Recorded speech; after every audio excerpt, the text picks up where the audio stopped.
নমস্কার, আমি অসীম পাল। সনাতনের পদপ্রান্তে ইউটিউব চ্যানেলের ৭১তম অর্থাৎ কিনা ৭১ নম্বর ভিডিওতে আমি আপনাকে আরও একবার স্বাগত জানাই। আজকের বিষয় শ্রী শ্রী রামকৃষ্ণ কথামৃত, আজকে পর্ব ৭। বিদ্যাসাগর মহাশয়ের সাথে দেখা করতে শনিবার ৫ই আগস্ট ১৮৮২ সালে বেলা ৪টে নাগাদ রামকৃষ্ণদেব কলকাতায় এসেছেন। তো বিদ্যাসাগরের বাড়ির খুব সুন্দর একটি বর্ণনা নিজের স্বভাবসিদ্ধ ভঙ্গিতে শ্রীম দিয়েছেন। অত্যন্ত বিস্তৃত বর্ণনা, মানে আপনার চোখের সামনে বাড়িটা পুরো একদম ছবির মতন ভেসে উঠবে। সময়ের অভাবে সেই বর্ণনায় আমরা যেতে পারছি না। আমরা ছোট করে এইটা বলবো যে এই সাক্ষাৎকার কিন্তু বাই অ্যাপয়েন্টমেন্ট হয়েছিল। তো যখন বিদ্যাসাগরের অনুমতি নিতে শ্রীম গিয়েছিলেন, বিদ্যাসাগর শুধু জিজ্ঞেস করেছিলেন যে পরমহংস মানে কীরকম, মানে গেরুয়া কাপড় পরা পরমহংস? শ্রীম বলেছিলেন যে দেখুন, তিনি একজন অদ্ভুত মানুষ। একজন সাধারণ মানুষ যেভাবে বাস করেন তিনি সেই রকমই বাস করেন, কিন্তু মুখে ঈশ্বরের কথা বই, অন্য কথা নেই। তো জামা কাপড় বলুন, বা তিনি একটা যে সন্ন্যাসী তো কুটিরে বাস করেন, তিনি তো কালীবাড়ির ভেতরে একটা ঘরের মধ্যে তিনি বাস করেন, সাধারণ মানুষের মতনই জামা কাপড় পরেন। সন্ন্যাসীর যে বাহ্যিক লক্ষণ কিছুই তার মধ্যে নেই, কিন্তু অন্তরটি একদম ঈশ্বরে পরিপূর্ণ। তো এই কথার পরে রামকৃষ্ণদেব এসেছেন দেখা করতে, এবং বিদ্যাসাগরের বাড়ির কাছাকাছি এসে তিনি ভাবাবিষ্ট হয়েছেন। তো মাস্টারমশাই সেটা খেয়াল করেননি। উনি তো উৎসাহের সাথে ঠাকুরকে বাঁ দিকে কী দেখা যাচ্ছে, ডান দিকে কী দেখা যাচ্ছে সব বোঝাতে বোঝাতে যাচ্ছেন। তো যখন উনি বলেছেন যে এইটি হচ্ছে রামমোহন রায়ের বাড়ি, তখন ঠাকুর বিরক্ত হয়ে বলেছেন যে চুপ করো তো, এখন ওইসব কথা ভালো লাগছে না। তখন মাস্টারমশাইয়ের খেয়াল হয়েছে যে ঠাকুর একটু ভাবাবিষ্ট হয়েছেন, এখন একটু চুপ করা দরকার। তা বিদ্যাসাগর মশাইয়ের বাড়িতে নেমে ঠাকুর জিজ্ঞেস করছেন, আচ্ছা আমার বুকের বোতামটা, গলার বোতামটা খোলা আছে জামার, এটা কিছু অসুবিধা হবে না তো?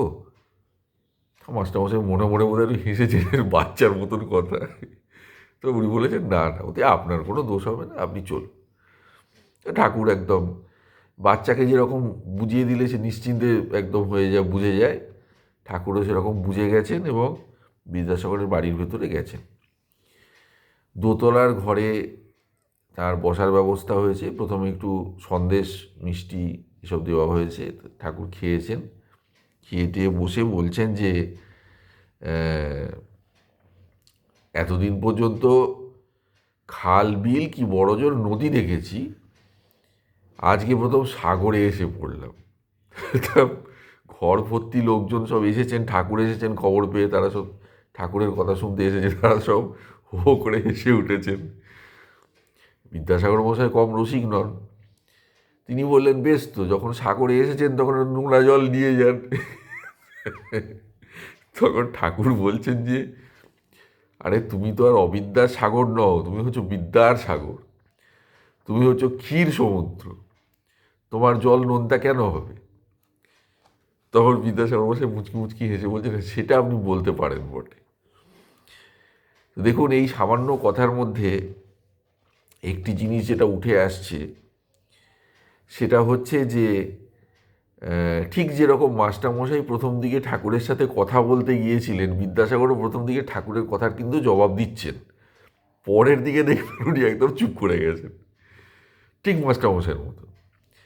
মানে উনিও যখন বুঝতে পেরেছেন যে সামনের ভদ্রলোক প্রথাগত শিক্ষার দিক দিয়ে ওনার থেকে অনেক পিছিয়ে হতে পারেন, কিন্তু যাকে উইজডম বলে ইংরেজিতে, মানে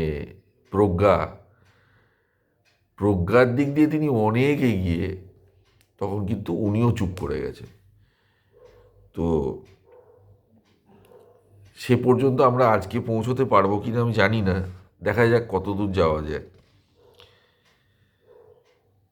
তো তারপরে ঠাকুর বিদ্যাসাগরের কাজকর্মের খুব প্রশংসা করছেন, যে এই যে পরোপকার, এই যে মহৎ সেবা, যে তোমার কত উদার মন, হ্যাঁ, এই যে মানুষের উপকার করছো, এগুলি যদি নিষ্কামভাবে করতে পারো তাহলে এর দ্বারাও ঈশ্বর লাভ হতে পারে। মানে যাকে গীতাতে ভগবান শ্রীকৃষ্ণ কর্মযোগ বলে গেছেন, সেটি ঠাকুর বলছেন যে এই কর্ম যদি নিষ্কামভাবে করতে পারো তাহলে এর দ্বারাও ঈশ্বর লাভ হতে পারে। আর এই যে কর্ম করছো, এটা পরোপকার নয়, এটা তোমার নিজের উপকার, এতে তোমার নিজেরই ভালো হচ্ছে। তো এইরকম করে উনি বোঝাচ্ছেন। এবং বিদ্যাসাগর মশাই মাস্টারমশাইয়ের সামনে একবার, অন্য সময় অন্য দিন, একবার সত্যি সত্যি কেঁদেই ফেলেছিলেন যে আমার বড় ইচ্ছে ছিল পড়াশোনা নিয়ে থাকবো, এই কাজকর্মের চাপে সেসব আমার জলাঞ্জলি গেছে। তো এই যে বিদ্যাতে অনুরাগ এবং বিনয়, এইগুলি হচ্ছে ব্রাহ্মণের লক্ষণ। আমরা তো আজকে পদবি দিয়ে ব্রাহ্মণের বিচার করি, আমরা গুণ দিয়ে বিচার করি না, কিন্তু আমাদের শাস্ত্র গুণ দিয়ে বিচার করতে শেখায়, কে ব্রাহ্মণ কে ব্রাহ্মণ নয়। এই যে ঈশ্বরচন্দ্র বিদ্যাসাগর মশাই, তিনি কিন্তু শাস্ত্রের বিচারেও ব্রাহ্মণ।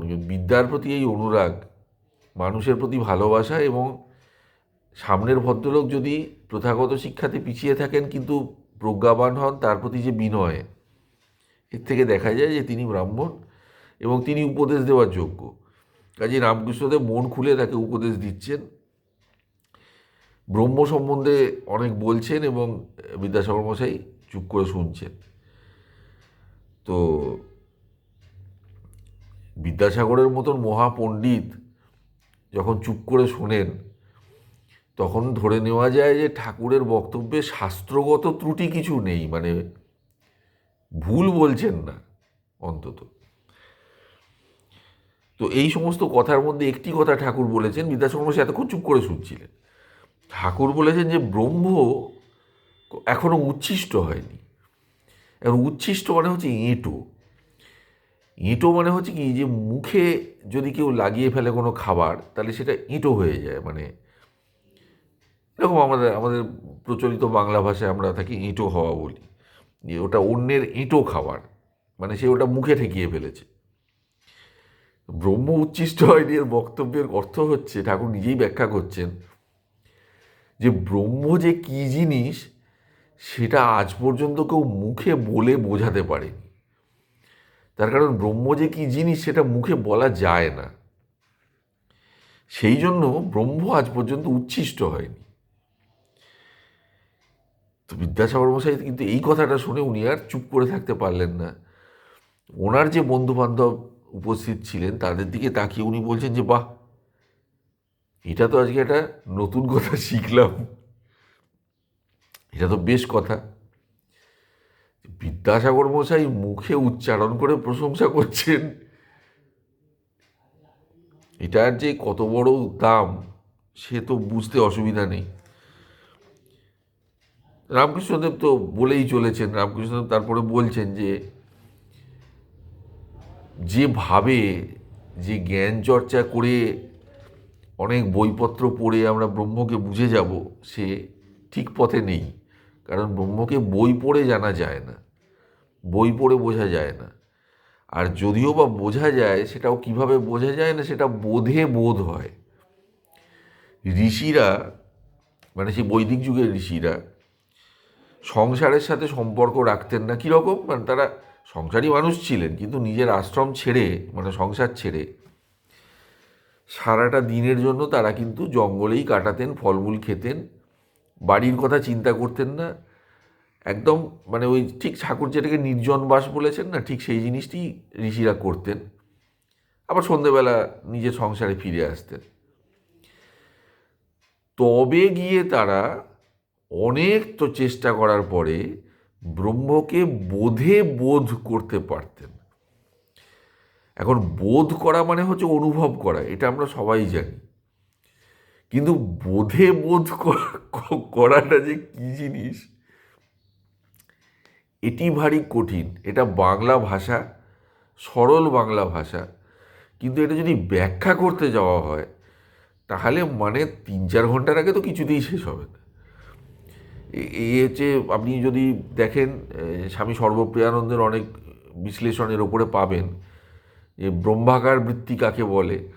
আমি একেবারেই তার মধ্যে যেতে চেষ্টা করব না, কিন্তু এই বোধে বোধ করা জিনিসটা যে কি, শুধু এটা নিয়ে একটা বই লেখা যায়। কথামৃতের বিভিন্ন জায়গাতে এরকম ছোট্ট ছোট্ট কথা ছড়িয়ে আছে, যেগুলোর মধ্যে ঢুকতে গেলে কিন্তু ভয়ঙ্কর মুশকিল। কাজে এটাকে আমরা সযত্নে এড়িয়ে যাব। আমরা আরও এগিয়ে যাই, দেখি ঠাকুর এরপরে কি বলছেন। তিনি বলছেন যে ব্রহ্মকে যে বলা যায় না, কেন বলা যায় না? বলছেন নুন দিয়ে যদি একটা পুতুল তৈরি হয়, মানে পুতুলের শরীরটা নুনের তৈরি, আর সে যদি বলে সমুদ্রের মধ্যে নেমে আমি মেপে এসে বলবো যে সমুদ্র কত গভীর, সে কি কোনোদিন সম্ভব? নুনের পুতুল যদি সমুদ্রের জলে নামে, সে তো গলে সমুদ্রের জলে মিশে যাবে। পুতুলই রইল না, তো ফিরে আসবে কে আর খবর দেবে কে? তো সেই জন্য খবর দেওয়া যায় না, ব্রহ্ম যে কী সেটা মুখে বলা যায় না। তো তখন একজন জিজ্ঞেস করছেন যে আচ্ছা, সমাধিস্থ হলে ব্রহ্মদর্শন হয় আপনি বলছেন, তার মানে সমাধিস্থ যিনি হলেন, যার ব্রহ্মদর্শন হলো, তিনি কি আর কথা বলেন না? মানে তিনি যে চুপ করে যান, তিনি কি আর কিছুই বলেন না? রামকৃষ্ণ তো বলছেন তা ঠিক নয়। সমাধিস্থ হয়ে ফিরে আসার পরে যখন কাউকে তিনি শেখাতে যান, তখন আবার বলেন, নিজে নিজে আর কথা বলেন না। মানে ওনার বক্তব্য হচ্ছে এই যে জপ তপ পূজা পাঠ এসব হচ্ছে ঈশ্বরকে পাওয়ার জন্য। এই যে চিৎকার চেঁচামেচি বলা, কথা বলা, মুখে মন্ত্র বলছি, এটাও তো আমি কথা বলছি, বা মনে মনে জপ করছি, মনে মনেও তো আমি কথা বলছি। ঈশ্বরকে যখন পাওয়া হয়ে গেল, তখন আর এগুলোর কোনো প্রয়োজন থাকে না, এবং তখন মানুষটা তো সত্যি চুপ করে যায়। সে তো মুখে মন্ত্রও বলছে না, মনে জপও করছে না, তার কারণ যার জন্য করা তাকে তো সে পেয়েই গেছে, এখন আর ওসব কেন করবে? কাজেই চুপ তো সে করে যায়। কথা সে বলে না, কি বলে, কখন বলে? যখন অন্য কেউ তার কাছে এসে ঈশ্বরের সম্বন্ধে জানতে চায়, তখন সে বলে। তো এটি খুব সুন্দর, এটি মিষ্টি উদাহরণ দিয়ে ঠাকুর বুঝিয়েছেন। সেটা আমি লোভ সামলাতে পারছি না বলে বলছি। ঠাকুর বলছেন যে কাঁচা ঘি কলকল করে, কিছুক্ষণ গরম হওয়ার পরে যখন পাকা ঘি হয়ে যায় তখন আর কলকল করে না, কিন্তু তাতে যখন কাঁচা লুচি পড়ে তখন আবার কলকল শব্দ হয়। কতক্ষণ না, যতক্ষণ না লুচিটা পাকছে, লুচির পাক হয়ে গেল, আবার কলকল শব্দ বন্ধ হয়ে গেল। তো এইরকম, মানে এইসব কথা শুনে সকলে হাসছে, এগুলো তো খুব সাধারণ সরল কথা, শাস্ত্রের গম্ভীর কথা এগুলো নয়, কিন্তু এগুলোর মধ্যে ঢুকতে গেলে ভয়ঙ্কর ব্যাপার হবে। তো উপস্থিত সবাই খুব এনজয় করছেন বলা যায় আর কি, মানে তাদের হাসি শুনেই বোঝা যাচ্ছে যে তাদের খুবই ভালো লাগছে শুনতে। তো এর পরে যে আলোচনা ঠাকুর করেছেন, আমাদের শাস্ত্রে অনেকগুলি মতবাদ আছে, অদ্বৈতবাদ, দ্বৈতবাদ, বিশিষ্টাদ্বৈতবাদ, বা এরকম বিভিন্ন সব মতবাদ আছে। মানে ঈশ্বরের সাথে জীব, মানে আমাদের যে কি সম্পর্ক, এইসব নিয়ে হচ্ছে এই মতবাদগুলি। ঠাকুর দেখাচ্ছেন যে এই তিনটি মতবাদ, যেটাকে সবাই জানে যে তারা সম্পূর্ণ আলাদা আলাদা জিনিস, ভিন্ন ভিন্ন পথ, ভিন্ন ভিন্ন মত, উনি দেখাচ্ছেন যে তিনটি মতই অ্যাকচুয়ালি একই কথা বলে। এবং এইটা তিনি দেখাচ্ছেন সরল বাংলা ভাষায় সহজবোধ্য উদাহরণের মাধ্যমে, মানে যেটা একটা মানে অসম্ভব কাণ্ড আর কি। এমন কোনো কথা সেখানে নেই যেটা কোনো একজন সাধারণ মানুষ বুঝতে পারবে না, অথচ তিনি বলছেন এমন ভয়ঙ্কর তত্ত্ব এবং এমন যুগান্তকারী তত্ত্ব যা কোনো পণ্ডিতেরও জানার মধ্যে নেই। বিদ্যাসাগর মশাই যে চুপ করে শুনছেন, সে এমনি এমনি নয়। তো প্রশ্ন যে একদম তিনি করছেন না তা নয়। যেমন এক জায়গাতে তিনি জিজ্ঞেস করছেন যে আচ্ছা, ঈশ্বর কি কাউকে বেশি শক্তি কাউকে কম শক্তি দিয়েছেন? মানে বিদ্যাসাগর মশাই তো শাস্ত্রজ্ঞ পণ্ডিত, তা শাস্ত্রে আছে যে ঈশ্বরের সমদৃষ্টি, মানে তিনি সবাইকে সমান চোখে দেখেন এবং সবাইকে সমান ভালোবাসেন। তো যিনি সবাইকে সমানভাবে দেখেন, তিনি কাউকে বেশি শক্তি কাউকে কম শক্তি দেবেন কেন? এটা হতে পারে না। তো ঠাকুর তখন বলছেন যে এই কেমন কথা হলো, বিভুরূপে তিনি সর্বভূতে আছেন, কিন্তু শক্তি বিশেষ। যথারীতি এটি ভয়ঙ্কর জটিলের মধ্যে আমরা যাব না। এর কথার অর্থ হচ্ছে ঈশ্বর সবার মধ্যেই আছেন, কিন্তু তার মানে এই নয় যে প্রতিটি মানুষের শক্তি সমান। উনি বলছেন যে তুমি নিজের উদাহরণই দেখো না, তুমি বিদ্যার সাগর। তো তোমার কাছে দয়া বলো, বিদ্যা বলো, জ্ঞান বলো, বুদ্ধি বলো, অন্য সবার থেকে তো বেশি আছে। সেই জন্যেই না সব লোক তোমাকে দেখতে আসে। তো কী করে তুমি বলতে পারো যে সব লোকের মধ্যে সব কিছু সমান সমান আছে? তুমি নিজের উদাহরণ দেখো। তখন বিদ্যাসাগর মশাই কিছু বলছেন না, মুচকি মুচকি হাসছেন, কিন্তু মানে উনি মেনে নিচ্ছেন যে ওনার বোঝার মধ্যে ফাঁক রয়ে গেছে। উনি শাস্ত্র পড়েছেন বটে, কিন্তু ঠিক বোঝেন। তো তারপরে ঠাকুর বলছেন যে শুধু পাণ্ডিত্যে কিছু নেই। পাণ্ডিত্য কি? শাস্ত্র কি? শাস্ত্র পড়া হচ্ছে পাণ্ডিত্য। আর শাস্ত্র পড়া কেন? তাঁকে মানে ঈশ্বরকে পাওয়ার উপায় জানবার জন্য শাস্ত্র পড়া। শাস্ত্র পড়ে পড়ে কোনো লাভ হয় না। আর শাস্ত্রজ্ঞ পণ্ডিতেরাও যে খুব মহান ব্যক্তি হন তাও নয়, কারণ তাদের কামিনী কাঞ্চনের লোভ মন থেকে যায়নি। তারা হচ্ছে কীরকম জানো? বলছেন যেমন শকুনি, শকুন শকুন শকুন অনেক উঁচুতে ওড়ে আকাশের, দেখে ভাবে বাহ কত উপরে উঠে গেছে, কত মহান। কিন্তু তার নজর ভাগাড়ে, যেখানে লোকে মরা এসে পচা মরা ফেলে দিয়ে যায়, শকুন মরা খায়। তেমনি পণ্ডিতেরা অনেক বড় বড় কথা বলে, কিন্তু তাদের মন হচ্ছে সেই কামিনী কাঞ্চনে। এই বড় বড় কথার মধ্যে তাদের মন নেই। তো অমন হয়ে লাভ নেই, এটাই তিনি বলতে চাইছেন। তারপরে ঠাকুর বলছেন যে যারা এই আমাদের ঈশ্বর দর্শন করেছেন সিদ্ধ পুরুষ, মানে যারা আমাদের শাস্ত্রের ভাষায় যারা বিজ্ঞানী, মানে সেই গীতার যে জ্ঞানী এবং বিজ্ঞানী, বিশেষভাবে জ্ঞানী বিজ্ঞানী যারা, তারা ভক্তি নিয়ে থাকেন কেন? তারা তো জ্ঞানের মানুষ। বলছেন যে কি জানো, তখন তারা দেখেন যে ব্রহ্ম নেতি নেতি করে তো তারা ব্রহ্মে পৌঁছেছেন, যে এই জগৎ ব্রহ্ম নয়, এরা কিছু নয়, আসল ব্রহ্মই আসল। কিন্তু ব্রহ্মে পৌঁছে তারা দেখেন যে ব্রহ্মই তো এই জগৎ হয়েছেন।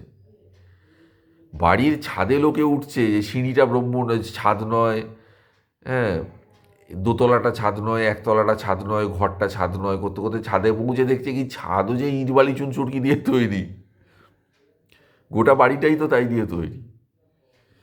তো ছাদে ওঠার পরে যখন কেউ নেমে আসে, মানে ব্রহ্মকে লাভ করার পরে যখন কেউ জগতের মধ্যে আবার ফিরে আসে, তখন তার এই বিদ্বেষ ভাবটা আর থাকে না যে এটা বাদ এটা বাদ। তখন তার সবই ভালো লাগে, তখন তিনি সব কিছুকে নিয়েই মেতে থাকেন, ভক্ত হয়ে থাকেন। তো এর থেকে বেশি বলার সময় আজকে তো আর হবে না। তো বিদ্যাসাগর মশাইয়ের সাথে আর কি কথা হলো সেটা আমরা আবার পরের দিন আলোচনা করব। আজকের ভিডিও এই পর্যন্তই।